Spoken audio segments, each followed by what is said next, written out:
Hey guys, तो Agatha all along एक बहुत ही एक्साइटिंग पॉइंट पर खत्म हुआ और उसके फाइनल मोमेंट्स लिटरली बिली और एगाथा के फ्यूचर को सेटअप करते हैं। तो अब आखिर कहां दिखेंगे ये दोनों कैरेक्टर्स हमें दोबारा एमसीयू में, और उनकी आगे की स्टोरी किस तरह वांडा के रिटर्न और प्रोबेबली एवेंजर्स डूम्सडे को सेटअप करेगी, इस वीडियो में हम इसी टॉपिक के बारे में डिस्कस करेंगे। शुरू करने से पहले अगर आप इस चैनल पर नए हो तो सब्सक्राइब जरूर कर लेना, सो आपको हमारे लेटेस्ट वीडियोस की अपडेट्स रेगुलरली मिल सके। So without wasting any further time, let's get started.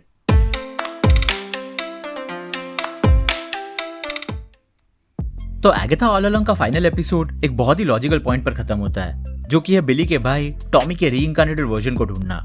अब अगर हम कॉमिक्स के लोर को देखें तो कॉमिक्स में बिली अपने भाई टॉमी को विजन की वजह से ढूंढ पाता है। टॉमी के रीइंकार्नेटेड वर्जन थॉमस शेफर्ड को एक हाई पावर्ड फैसिलिटी में कैप्चर करके रखा गया होता है, जहां उस पर अलग अलग तरह के टेस्ट्स और एक्सपेरिमेंट्स हो रहे होते हैं।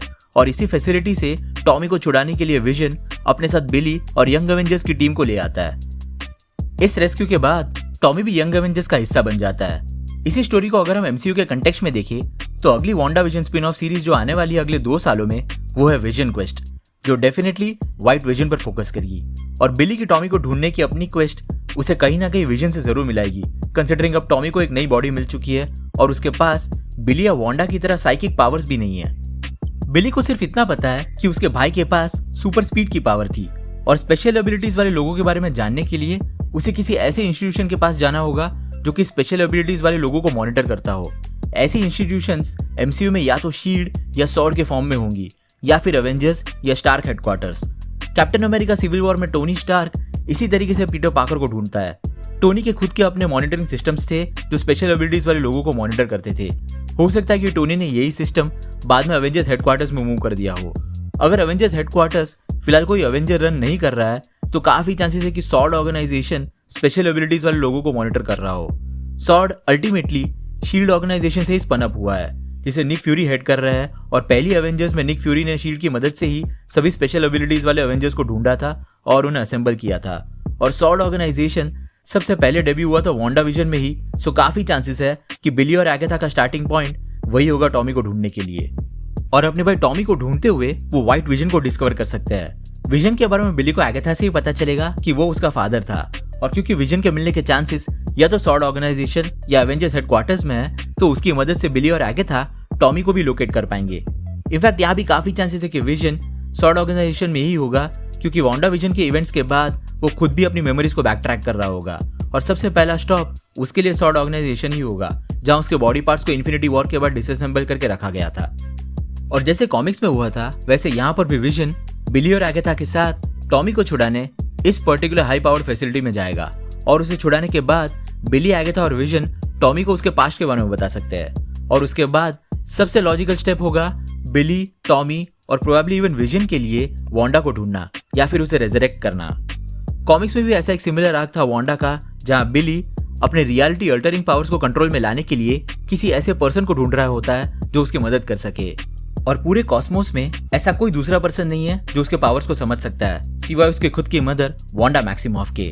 कॉमिक्स में बिली और टॉमी दोनों ही वांडा को ढूंढने वुंडरगोर माउंटेन जाते हैं मैग्नेटो और बाकी यंग एवेंजर्स की टीम के साथ। उन्हें वहां पर वांडा मिलती जरूर है, लेकिन वो असली वांडा नहीं होती, बल्कि वांडा के अवतार में एक डॉक्टर डूम का रोबोट होता है, जिसे देख के बिली और बाकी यंग एवेंजर्स की टीम लैटवीरिया जाते हैं, जो कि डॉक्टर डूम का बेस है। वहां उन्हें असली वांडा मिलती है, जो कि पावरलेस भी होती है, और इवन उसे एमनीजिया रहता है, जिसकी वजह से उसे कुछ भी याद नहीं होता अपने पास्ट के बारे में, और वो डॉक्टर डूम से शादी करने वाली होती है। इवेंचुअली बिली और टॉमी की वजह से वांडा अपने पास्ट को रिकलेक्ट कर पाती है। हालांकि बाद में ये रिवील होता है कि वांडा की मेमोरी इसलिए चली गई थी क्योंकि वो और डूम एक लाइफ फोर्स एंटिटी को हार्नेस करने की कोशिश कर रहे थे, सो दैट वांडा अपने बच्चों को दोबारा रेजरेक्ट कर सके। लेकिन वांडा के लिए इस लाइफ फोर्स को हार्नेस करना बहुत ओवरवेलमिंग साबित हो जाता है, जिसकी वजह से वो पावरलेस हो जाती है और उसकी मेमोरी भी अफेक्ट हो जाती है। बिली और डूम दोनों ही इस लाइफ फोर्स को यूज करने की कोशिश करते हैं सभी म्यूटेंट्स को रिस्टोर करने के लिए, लेकिन ये प्लान भी उनका बैकफायर हो जाता है, और इस बार डूम को वांडा के गॉड लाइक पावर्स मिल जाते हैं, जिसके बाद एवेंजर्स, एक्समैन और यंग एवेंजर्स का एक कंबाइंड एफर्ट लगता है डॉक्टर डूम को रोकने के लिए। इवेंचुअली बिली वांडा की मदद करता है उसके पावर को रिस्टोर करने में, जो कि डूम के पोजीशन में था, और इस तरह से स्कारलेट विच का प्रॉपर रिटर्न होता है कॉमिक्स में दोबारा।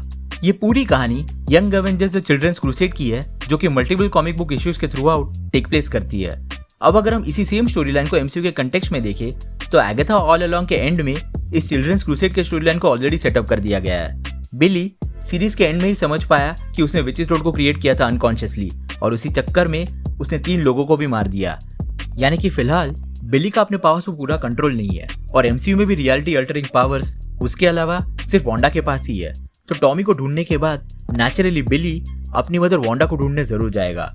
और क्योंकि चिल्ड्रंस क्रूसेड स्टोरी लाइन में डॉक्टर डूम का भी मेजर रोल था, तो एवेंजर्स डूम्सडे इसी चिल्ड्रंस क्रूसेड स्टोरी लाइन को पार्शियली अडॉप्ट कर सकता है, जहां डॉक्टर डूम को कॉमिक्स की तरह यहाँ भी वांडा से ही गॉड लाइक पावर्स मिलेंगे और शायद यही पावर उसे कॉस्मिक अवेयरनेस भी देगा, जिसकी वजह से वो बियॉन्डर्स को कन्फ्रंट कर पाएगा, जैसे कॉमिक्स में सीक्रेट वॉर्स के prelude time runs out story line में हुआ था, जिसके बाद उसने अपना बैटल वर्ल्ड क्रिएट किया था और वो खुद गॉड एम्परर डूम बन गया था।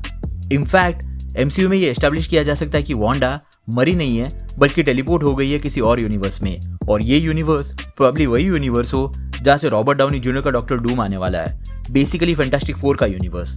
और इसी तरह वांडा की स्टोरी भी कंटिन्यू हो सकती है डॉक्टर डूम के साथ अवेंजर्स डूम्सडे में। और वांडा की एक्चुअल स्टोरी लाइन एमसीयू में जस्ट शुरू ही हुई है अगर हम कॉमिक्स से कंपेयर करें तो, और काफी मेजर इवेंट्स जैसे कि हाउस ऑफ एम आगे हमें जरूर देखने मिलेंगे, जिनमें अवेंजर्स और एक्समैन दोनों ही सिग्निफिकेंटली इन्वॉल्व थे। So let's see. तो आपके क्या थॉट्स है बिली, एगाथा और वांडा के फ्यूचर को लेके? क्या हमें वांडा सीधा अवेंजर्स डूम्सडे में दिखेगी या फिर वांडा के लिए कोई सोलो मूवी ऑलरेडी प्लान्ड है जहां वो रेजरेक्ट या रिटर्न होगी? अपनी थियरीज नीचे कमेंट सेक्शन में जरूर बताना। अगर आपको वीडियो पसंद आया हो तो उसे लाइक जरूर कर देना, और अगर आप इस चैनल पर नए हो तो सब्सक्राइब करना मत भूलना। हम रेगुलरली ऐसे वीडियोस पब्लिश करते हैं। हमारे रिसेंट वीडियोस को देखने के लिए यहाँ पे क्लिक करें। Thank you so much for watching guys, stay safe.